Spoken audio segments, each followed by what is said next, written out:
When the first settlers landed in America, it was a vast, unexplored wilderness. Trails soon appeared, of course, and eventually became tracks or wagon roads during the westward expansion. And these finally developed into a system of highways with the coming of the automobile in the 20th century.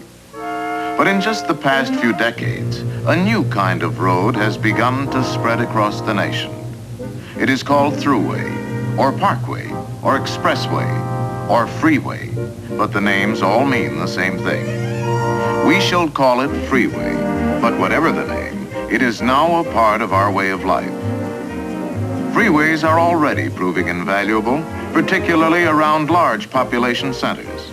But they do pose some special problems for the millions of drivers who use them. Freeways are designed for the high-speed movement of great numbers of automobiles, and when used properly, are safer than ordinary surface streets.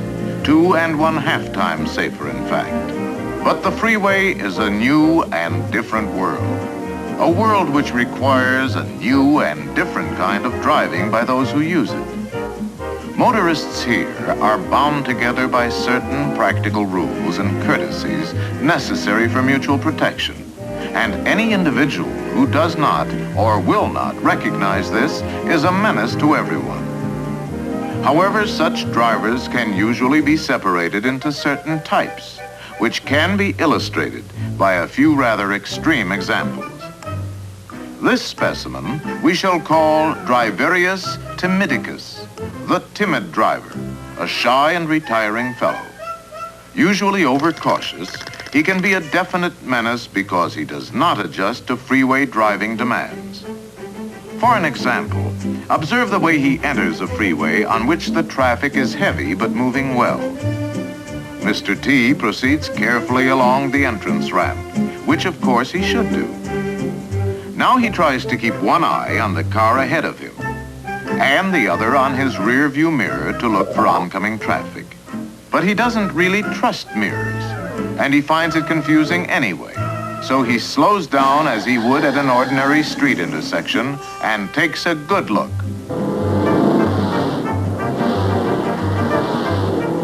The spaces seem very small.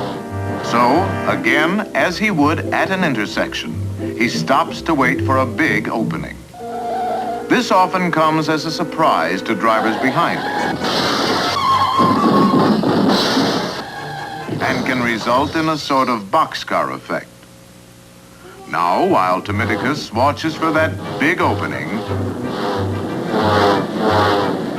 let's go back a moment and see what he should have done. With the entrance ramp clear ahead, he should have been picking up speed to begin to match that of cars in the traffic lanes. His rear view mirror, plus a quick glance back, would have covered any blind spots, and he could have made final speed adjustments in the merging or acceleration lane. Now, showing firm intention, he would need only a slight change in speed, faster or slower, to slip easily into a small space. Also, the driver behind is now able to be courteous and let him in. But getting back to Mr. T, he has increased his own problem enormously by stopping unnecessarily. To go from a full stop to freeway speed, say about 55 miles per hour, would require over 500 feet, roughly twice the length of a football field, before he can merge safely. And Mr. T must start at precisely the right instant, or the gap will close too quickly, and he will be in danger of a rear-end collision. The approaching driver will be forced to slow down. And this can mushroom into a chain reaction, causing the boxcar effect again, this time far down the line of traffic. But again, what about Timidicus, who at last finds himself on the freeway? High speed makes him nervous and apprehensive, so he drives slowly. If he keeps to the right and doesn't go too slow, this causes little real trouble. But all too often, he strays into the fast traffic lanes. Mr. T, convinced that people shouldn't drive so fast anyway, believes he is driving safely and has no idea that he may be creating a problem. But now, drivers behind him are forced to slow down quickly to avoid a collision, or rapidly change lanes, which causes others to slow down.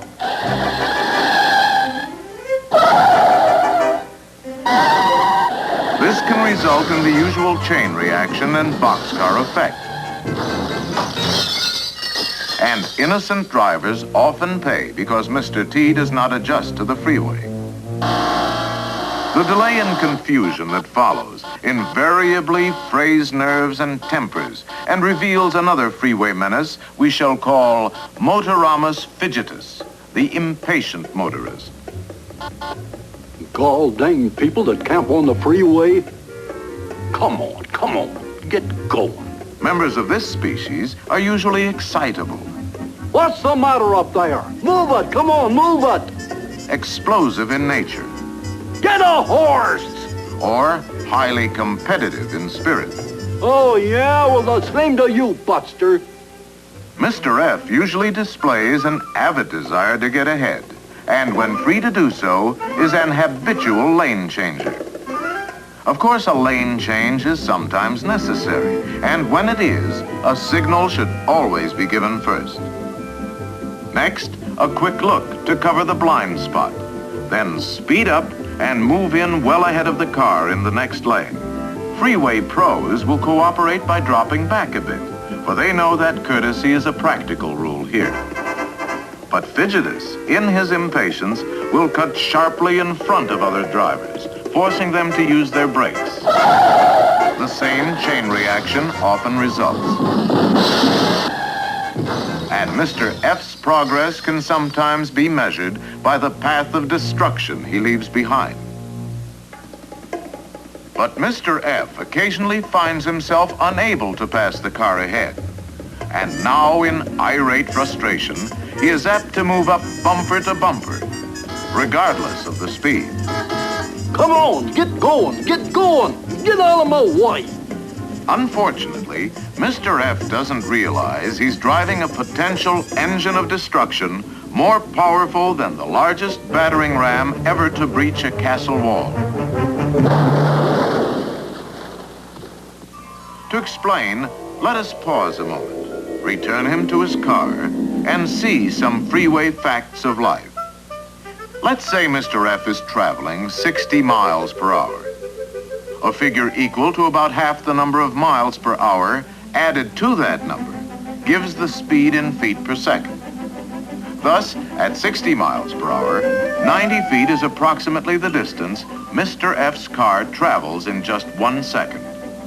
On a football field, it would move about 30 yards every second and go from goal line to goal line in just over 3 seconds.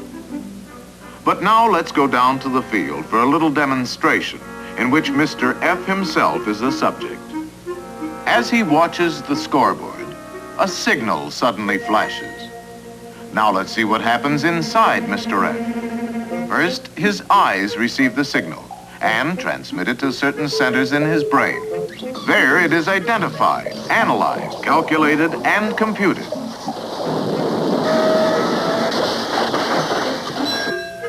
And an action decision may be handed down. Stop! Hit the brake! The message goes out to the legs and feet, and finally the brakes are applied.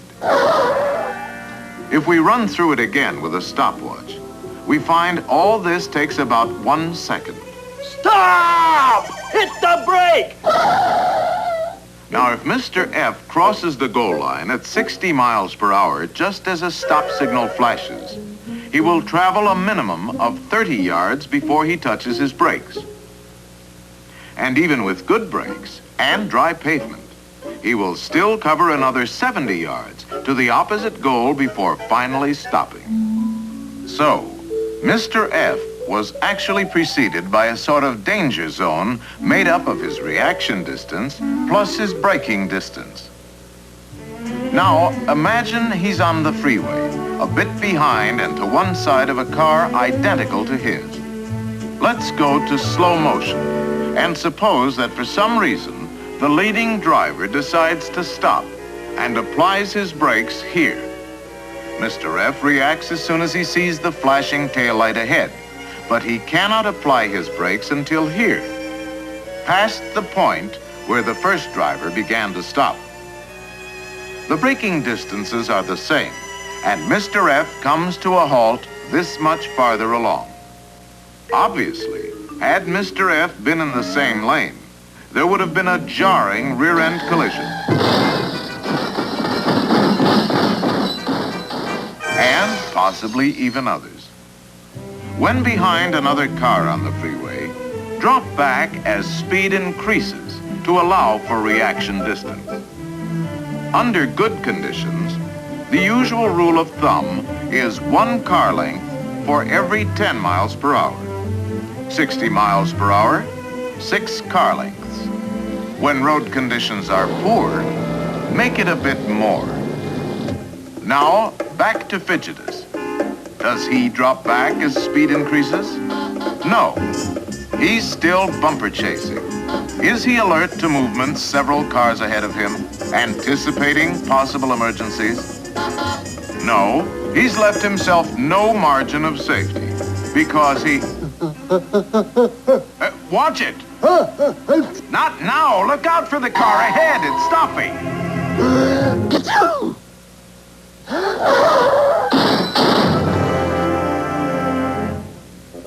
Even if the impact speed is down to 30 miles per hour, the result for Mr. F could be like driving off the roof of a 3-story building.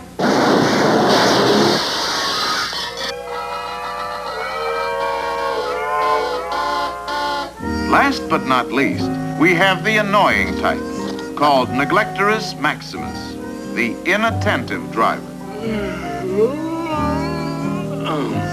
Often Mr. N is simply hypnotized by the drone of traffic and carried off to dreamland.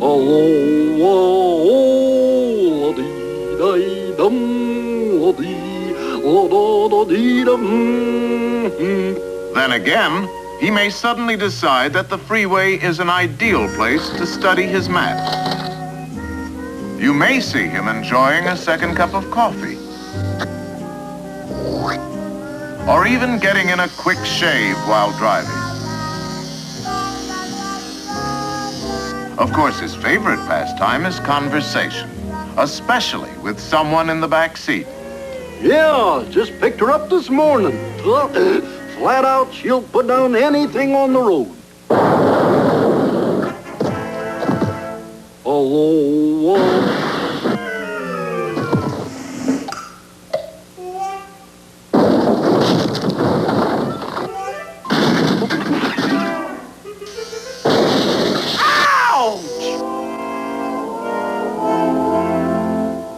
Neglectorus can be a problem to others, even when not directly involved, because he's usually a rubbernecker.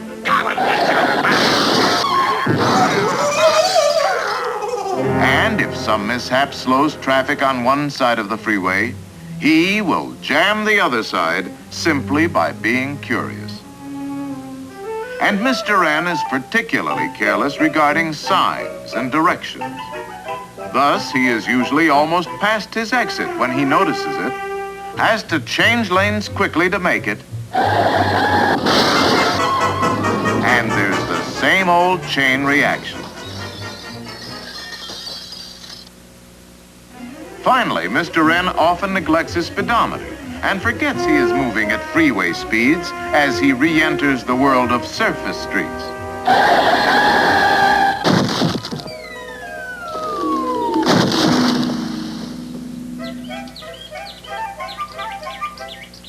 Oh, hush up!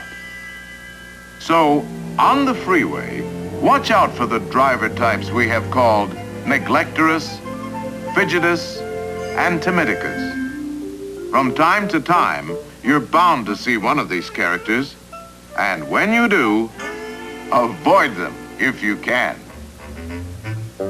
Yeah, and just make sure you never become one.